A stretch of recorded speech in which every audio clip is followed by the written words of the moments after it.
Muy buenos días a todos, muchas gracias por su asistencia.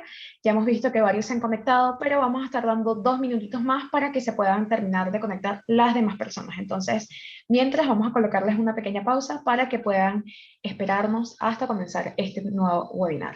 Muchas gracias.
Hola, ¿qué tal chicos? Gracias nuevamente por conectarse. Acá estamos, por supuesto, emocionadas de poder compartirles este nuevo webinar sobre conociendo sobre la diabetes. Y bueno, nada, vamos a estar presentándonos un poquito. ¿Qué tal, Dani? Cuéntanos. Vamos a estar exponiendo dos personas, dos nutricionistas. Entonces, quisiera que Dani comenzara, por supuesto, presentándose. Bueno, de todo, muchas gracias por haberse conectado a este webinar sobre la diabetes, que hemos preparado con mucho cariño para informarlos un poco más acerca de este tema, ¿no? Ahora soy nutricionista y me llamo Daniela Vilela y bueno, eso sería todo ahora. Perfecto, Dani. Mucho gusto también tenerte el día de hoy por acá. Mi nombre es Alejandra Pinto, también nutricionista, y bueno, nada, emocionadas de poder compartirles más conocimientos sobre la diabetes, que es una enfermedad que definitivamente prevalece en el mundo y también en Perú. Entonces, para comenzar, me gustaría compartirles un poco sobre estadísticas de la diabetes, principalmente estadísticas que pueden ser un poco alarmantes, ya que para el año 1980 contábamos con 108 millones de personas a nivel mundial con diabetes, cosa que si nos ponemos a sacar cuentas, 108 millones de personas realmente es una cifra bastante significativa. Sin embargo, 34 años después, es decir, para el 2014, 422 millones de personas contaban con diabetes, es decir, casi cuatro veces más la cantidad de personas que para 1980 tenían diabetes para ese entonces. Entonces vemos que son cifras que siguen aumentando, que siguen en progreso, un constante crecimiento, cosa que no debería pasar.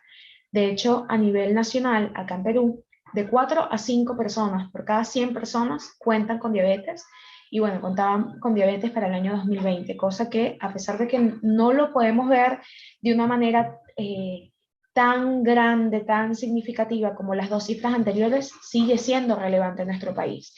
Entonces, por ello, me gustaría que siguiéramos hablando un poco más sobre ello para que podamos tocar otros temas que sé que van a ser de su interés. Entonces, los dejo contar. Bueno, continuando un poco más, debemos de entender a la diabetes como una enfermedad global, ¿no? Bueno, la diabetes es una enfermedad crónica que se caracteriza por una elevada y prolongada concentración de glucosa en sangre, o también denominada azúcar en sangre.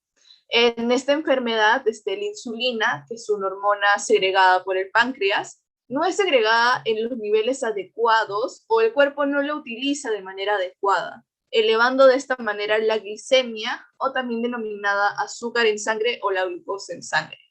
Asimismo, existen varios tipos de diabetes. Entre las principales tenemos a la diabetes tipo 1, la diabetes tipo 2, que es la que más predomina, y una diabetes que se puede generar a partir del embarazo, que se denomina diabetes gestacional. Bueno, Verale, continuemos. Ya que Dani nos menciona que existen varios tipos de diabetes, me parece sumamente importante que podamos hacer un hincapié en los dos tipos de diabetes principal, apartando un poco lo de que es la diabetes gestacional. Por una parte tenemos a la diabetes tipo 1, que necesariamente no se genera a partir de cierta edad, ya que puede darse incluso desde la infancia o edades muy tempranas. La insulina en este caso es uno de los factores más relevantes, ya que, bueno, como mencionó Dani, el tema de la insulina y la glicemia o la glucemia son los dos factores que acompañan más a la diabetes, y en este caso estos pacientes deben inyectarse insulina o deben suministrarse insulina, y que deben controlar la ingesta de carbohidratos y también deben inyectarse la misma, como mencioné anteriormente.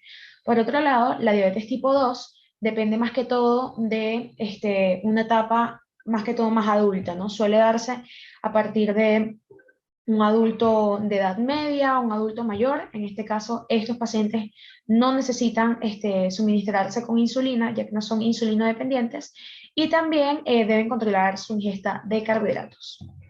Entonces los dejo con Dani.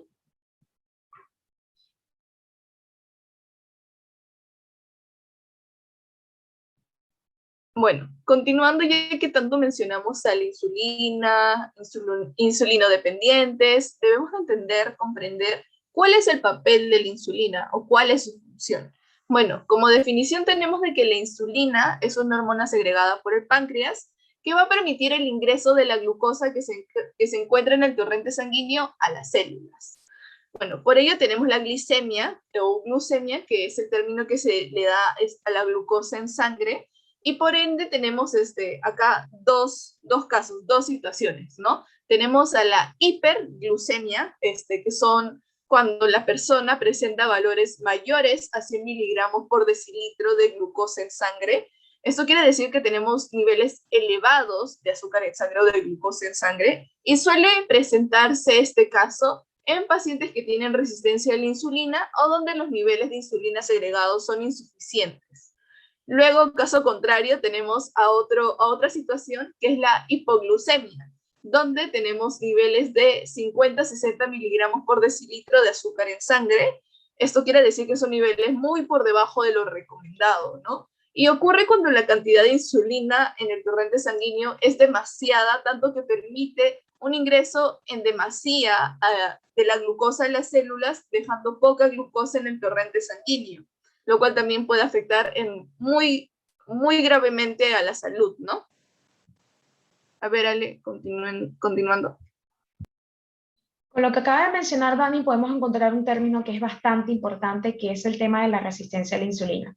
Podemos hablar varios puntos en concreto donde en un contexto normal podemos ver que las células utilizan regularmente la glucosa en sangre. Es decir, ingiero alimentos que son ricos en carbohidratos, que se traducen en glucosa, y mis células fácilmente lo pueden aprovechar. En un contexto no deseado, al momento de nosotros ingerir este carbohidrato y que obviamente se convierte en glucosa y finalmente en glucemia, las células no pueden utilizarla correctamente. Entonces ahí donde uno dice, ¿qué es realmente la resistencia a la insulina? Y podemos definirlo como el mal uso de la glucemia por parte de las células del cuerpo. Esto se traduce básicamente en que nuestro cuerpo va a tener la necesidad, para poder compensar, de poder producir mayor cantidad de insulinas para que ayudara a que estas células que tenían esa dificultad de poder como agarrar, de poder utilizar esa glucemia o esa glucosa, entonces pueda finalmente utilizarla. De igual forma, tenemos que agregar que al momento de que no se utiliza correctamente la glucemia o la glucosa en sangre, debido a una resistencia a la insulina, los niveles de glucemia van a ser más altos en sangre. Es decir, la glucosa en sangre va a ser más alta en este caso. Siguiendo con el otro punto. Bueno, y una vez que ya tenemos en claro cuál es la función de la insulina y qué sucede en la resistencia a la insulina, ya podemos hablar un poco más a fondo de lo que es la enfermedad de la diabetes tipo 2, o también conocida como diabetes mellitus, ¿no? Esta es la diabetes, el tipo de diabetes que se presenta más comúnmente en los pacientes, ¿no? Y bueno, ¿qué es este tipo de diabetes? En este tipo de diabetes sucede que una inadecuada producción de la insulina y una resistencia a ella. Por ello se va a manifestar por una hiperglucemia de manera prolongada.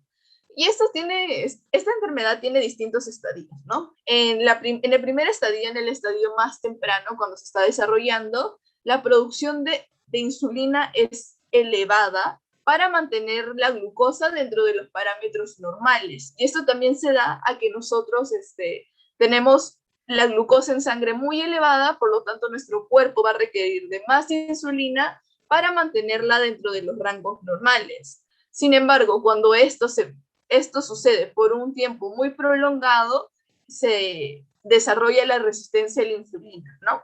Como ya explicó mi compañera previamente, nuestro cuerpo ya, las células de nuestro cuerpo con los niveles de insulina comunes ya no captan la glucosa como deberían, ¿no? Entonces el páncreas empieza a producir más insulina para que nuestras células puedan captar la glucosa. Sin embargo, ya llega un punto en el que nuestro páncreas se cansa de tanto sobretrabajo que ya deja de producir tanta insulina y en vez de producir lo normal a más, produce de lo normal hasta menos. Por lo tanto, nuestras células se van a quedar sin insulina y no van a poder permitir el ingreso de glucosa. Entonces, esto se va a manifestar en una hiperglicemia prolongada.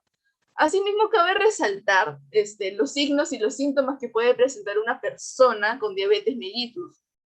Si bien en el estadio inicial, en el estadio temprano, no van a surgir algunos síntomas alarmantes, más adelante con el progreso de la enfermedad sí se pueden distinguir algunos, ¿no? Entre ellos tenemos a la fatiga, al aumento de sed, y con el aumento de sed un aumento de la visión, también entumecimiento de manos y pies, una visión borrosa, heridas, infecciones, enfermedades que se van a demorar en curarse, una pérdida de peso inexplicable y un aumento del apetito. A ver, Ale, continuando. Bueno, y para poder diagnosticar la diabetes mellitus tipo 2, principalmente debemos de acudir a un médico para que nos realice unos exámenes de sangre y específicamente la glucosa en ayunas. Y si este es igual o mayor a 126 miligramos por decilitro, ya viene de un diagnóstico de diabetes mellitus. Sin embargo, si nosotros presentamos niveles de glucosa en sangre en ayunas mayores de 100 miligramos por decilitro, nuestros niveles de glucosa están alterados. Esto quiere decir que ya hay algo malo dentro de nuestro cuerpo, lo cual también más adelante nos va a mencionar nuestra compañera, algunos distintos factores de riesgo que pueden desarrollar también la diabetes mellitus en acompañamiento si es que tenemos niveles de 100 miligramos por decilitro de glucosa en ayunas, ¿no? Bueno, continuando con esto, si es que presentamos más de 100 y también tenemos micción frecuente, sed excesiva, exceso de hambre y pérdida no explicada de peso, se deben de realizar aún más pruebas para poder tener un diagnóstico más certero de que tenemos diabetes mellitus, pero si es que ya presentamos más de 126 miligramos por decilitro, ya es un diagnóstico como tal. Continuando, por favor. Perfecto. Con lo que nos acaba de mencionar Dani, podemos encontrar los factores de riesgo de la diabetes mellitus, ¿no? En este caso, la diabetes tipo 2. En este caso, son factores de riesgo que se pueden generar por ella o incluso que donde pueden hacer que la diabetes mellitus surja, ¿no? Son problemas muy relacionados y que en realidad van como que en cadena, ¿no? Uno agarrado de la mano con el otro debido a los problemas similares y a los problemas que pueden desencadenar entre los mismos, ¿no? En este caso podemos encontrar uno de los más comunes, el cual es el sobrepeso y la obesidad. Más que todo cuando tenemos estos dos tipos de problemas en realidad asociados a la salud, podemos ver la resistencia a la insulina y por supuesto somos más propensos a poder desarrollar este tipo de diabetes. Por otro lado, también los antecedentes familiares de diabetes e incluso de enfermedades cardiovasculares, el bajo nivel de colesterol HDL, que es categorizado como el colesterol bueno, también el sedentarismo, donde no hacemos ninguna actividad física, bien sea deporte, una disciplina o incluso somos personas que tenemos un estilo de vida muy calmado, es decir, no subimos escaleras, no caminamos, estamos en una oficina sentados todo el día. También, como les había mencionado anteriormente, la resistencia a la insulina, que en realidad es uno de los factores más claves, que incluso se ve también, no solamente es a través de la química como tal sanguínea, sino a través de signos tales como son la cantosis nigricans, que es el oscurecimiento de zonas tales como son el cuello, por ejemplo, ¿no? Y también otros factores que pueden ser igual de relevantes como lo son la depresión y el síndrome de ovarios poliquísticos o el SOP.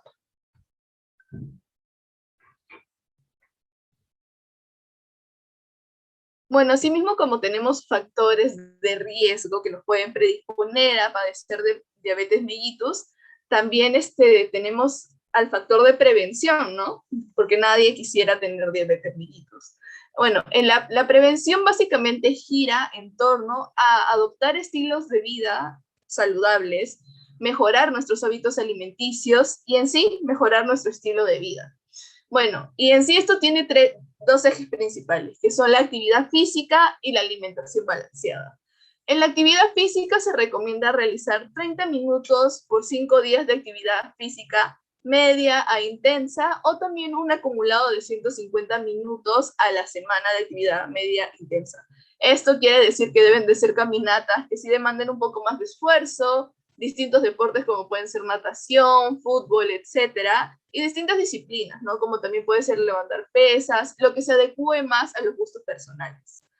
Y en la alimentación balanceada debemos de entender de que se debe de priorizar el consumo de alimentos naturales, esto quiere decir como frutas, verduras, cereales integrales, y también se debe disminuir el consumo en demasía de azúcares añadidos, grasas trans y grasas saturadas, que se pueden encontrar en productos industrializados, ¿no?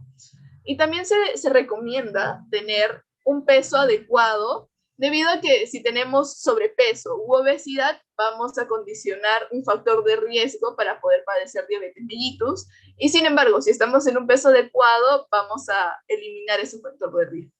También se busca disminuir el consumo de bebidas alcohólicas en exceso y no consumir tabaco. ¿Qué más nos podrías contar, Ale? Y bueno, como tal nos dijo Dan, es importante poder hacer el tema de la prevención, ¿no? Poder hacer un énfasis realmente en este punto. Y por ello, nosotros le vamos a traer diversas recomendaciones que van a poder cambiar su estilo de vida y los van a poder ayudar a prevenir, ¿no? No solamente la diabetes mellitus o la diabetes tipo 2, sino también una serie de enfermedades que obviamente no quisiéramos padecer. En este caso, la recomendación principal es visitar al doctor, poder hacer un chequeo a nivel metabólico por lo menos una vez al año con nuestro endocrinólogo. En este caso, también acudir al nutricionista para mejorar y controlar nuestra alimentación, ya que a veces puede ser uno de los factores, y de hecho es uno de los factores más principales, la alimentación, en este caso de este tipo de diabetes en particular, y donde por supuesto el nutricionista nos va a guiar a qué alimentos deberíamos consumir, en la cantidad, recomendaciones a nivel nutricional y a nivel de dietética, por supuesto. También a nivel de actividad física tenemos que olvidar el sedentarismo, tenemos que ser personas activas donde podamos hacer bien sea un ejercicio, una disciplina, un deporte, etc., que nos pueda ayudar a ese gasto energético que tenemos que tener de manera diaria. Por otro lado, hay que tomar la prescripción en dado caso que tengamos obviamente diabetes tipo 2 o incluso diabetes tipo 1, según el manejo que ya maneja como tal el médico a nivel metabólico. Por otro lado, tenemos que tener una dieta saludable, más que todo para prevenir la diabetes y otras enfermedades, ¿no? Y también monitorear la glucemia. Esto es un punto que nos va a ayudar muchísimo, debido a que vamos a poder saber esas fluctuaciones que nosotros tenemos de glucosa en sangre, que por supuesto van a poder ayudar a determinar si padecemos o no de diabetes mellitus o de diabetes tipo 2, que obviamente va a ser importante nuestro diagnóstico. Entonces, muchísimas gracias a todos por participar. Dani, ¿quisieras agregar algo más? Sí, ahora vamos a terminar con las conclusiones de todo el tema. Ok, perfecto. Bueno, para cerrar con broche de oro las conclusiones, un resumen de nuestro webinar. Tenemos de que entender que la diabetes es una enfermedad crónica caracterizada por una elevada y prolongada concentración de glucosa en sangre. Asimismo, esta enfermedad es de tal prevalencia e importancia debido a que el 5% de la población peruana lo padece. Asimismo, la diabetes mellitus es cuando la insulina no se produce de manera adecuada, causando una hiperglucemia prolongada. Signos y síntomas comunes suelen ser el aumento de sed y la micción, la pérdida de peso, visión borrosa y también cuando se realizan exámenes de sangre, una glicemia mayor a 100 miligramos por decilitro o mayor a 126 miligramos por decilitro, que esta última cifra ya es parte de un diagnóstico certero de diabetes mellitus. Entre distintos factores de riesgo tenemos a que el sobrepeso y la obesidad conforman gran parte de ellos, también la resistencia a la insulina, el sedentarismo y antecedentes familiares. Asimismo, la prevención va a girar siempre en parte a adoptar un estilo de vida saludable que no solo nos va a ayudar a prevenir la diabetes, sino un sinnúmero de enfermedades. Y tenemos que tener en cuenta de que debemos empezar a realizar actividad física, mejorar nuestra alimentación, etcétera. Bueno, eso sería todo por este webinar. Muchas gracias por haber asistido. Si tienen algunas consultas u opiniones que desean hacernos llegar, las estaremos leyendo por los comentarios del chat. Eso sería todo. Quien les habla es Daniela Vilela, nutricionista, y me acompañó Alejandra Pinto, nutricionista también. Y fue un gusto tenerlas en el webinar del día de hoy. Entonces quedamos atentas a sus preguntas y opiniones para poder resolverlas el día de hoy. Muchas gracias.